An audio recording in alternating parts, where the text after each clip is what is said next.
Hello everyone, hope you all are doing well. So in this video, we'll discuss the third problem of Leetcode BiWeekly contest 102. It's a medium level problem and I would say a very good problem based on trees, a different version of what you have been seeing, right? The general problems that you get. So the problem name is cousins in binary tree 2. So given the root of a binary tree, replace the value of each node in the tree with the sum of all its cousins value, okay?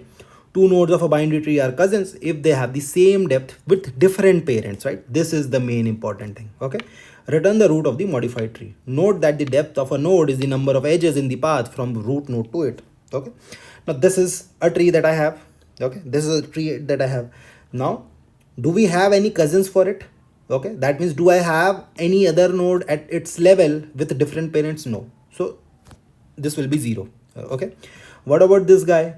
So this guy has only one cousin, but the parent is same. Okay, so that will not be considered a valid cousin. So it will be 0 for this guy, 0 for this guy, hence 0 0. Now let's come to this point. So the cousins of 1 is node number 10 and node number 7, but node number 10 is from the same parent, so you will not consider it. Hence for 1, the sum of the cousins, valid cousins, is 7. Similarly, for 10 as well, 1 will not be considered, only 7 will be considered because parent of 10 and 1 is same, so you won't consider it. So for 10 also, the modified value will be 7. Now when you come to the 7, both of these values will be considered because they are from the different parents, right? Look, we have to only consider parents, okay? Don't think about grandparent, okay? So the sum of the values will be 11, right? So this is what the problem is asking us to do.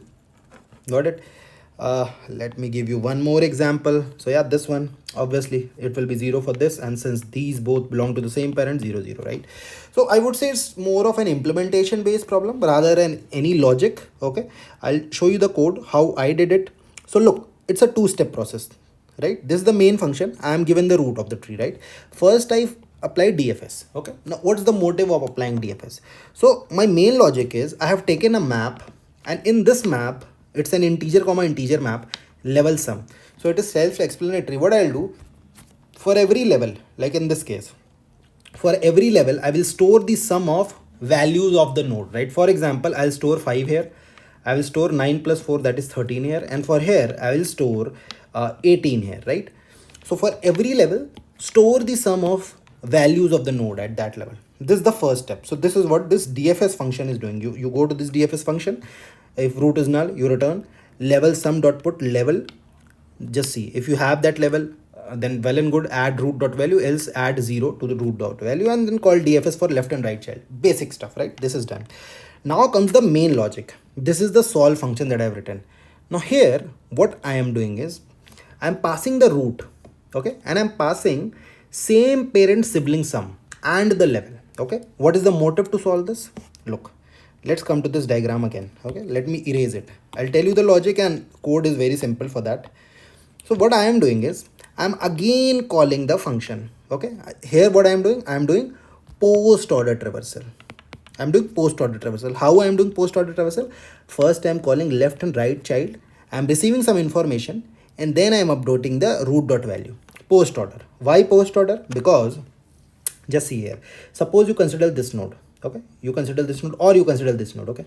So this node, if I have to calculate the value of this 4, okay, so I know that for this current node 5, 4 and 9 are the child nodes, okay, meaning that if I talk about a sibling with the same parent, so for 4, node value 9 is basically a sibling with the same parent, okay. So this 5 will pass, this 5 will call the left child and pass 9 here, okay, and pass 9 here, okay. Similarly, what this 4 will do, this 4 has two child nodes, 1 and 10. Now when 4 will call 1, it will say that 10 is the sum of your sibling, because this is one node, right? 10 is the sum of your sibling with the same parent, okay, right?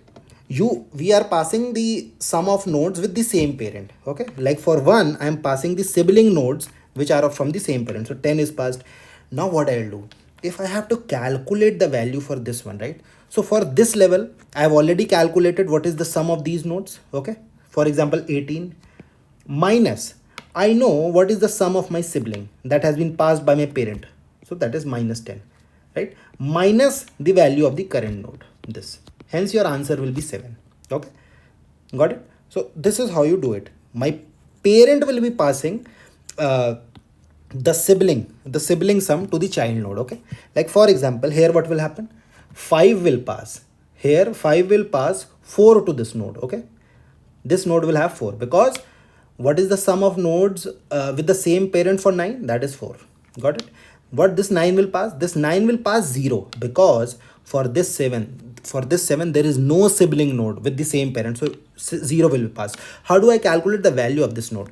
Total sum at this level is 18 that I've calculated in the map, minus, okay, minus what is the sum of my sibling? That is 0, minus what is my sum? 7. So that is 11. Hence 11 will be the answer. Similarly you calculate for this one. How do I calculate for this one? Just see here. 4 was passed here, right? 4 was passed here. So if I want to calculate the sum, what I'll do? Sum at this level is 13 minus what I have been passed by my parent, 4. What is my current value? 9. So 0 is your answer. 0 is your answer, right? This is the trick that I've used here. Now let's come to the code. So this is the function. Obviously if root is null, you return. And now just see what is the value of my left child. I am at a particular node. What is the value of my left child? So that is, if your root.left is null, then obviously the value that you will pass to your child is 0. Else it is root.left.val. Similarly, what is the value of your right child? Okay. Now what you will do? You will call your left subtree. So if from this node you are calling this subtree, so which value you will pass? Root.left right child value you will pass, right? Because for every node you are passing, what is the sum of node values of its sibling with the same parent. So for this node, right, since this is the left child, right child is the sibling with the same parent, so you pass right child value. And what is the level? Level plus 1. Similarly for the right child, you pass the sum of left child and level plus 1. This level is basically used for this purpose. Okay, now finally you update the value at a particular node. So root.value equals to level sum.getValue. That means what is the sum of nodes at this particular level minus my value minus the value of my siblings with the same parent. Okay, and you update it. So this is how you do. This is a two-step process, and finally you return the root node. So I have updated the tree in place. Okay, got it? So I hope you enjoyed this problem, because this was a very good problem, I would say. A little bit different from the typical tree related problems that you get, right? So yeah, I hope you enjoyed the solution. So if you liked it, do support the video by giving up a thumbs up. Do subscribe to the channel as well. Also, if you have any queries related to the solution, mention that in the comment section. I'll revert on each one of them. Thank you. Take care. Bye bye.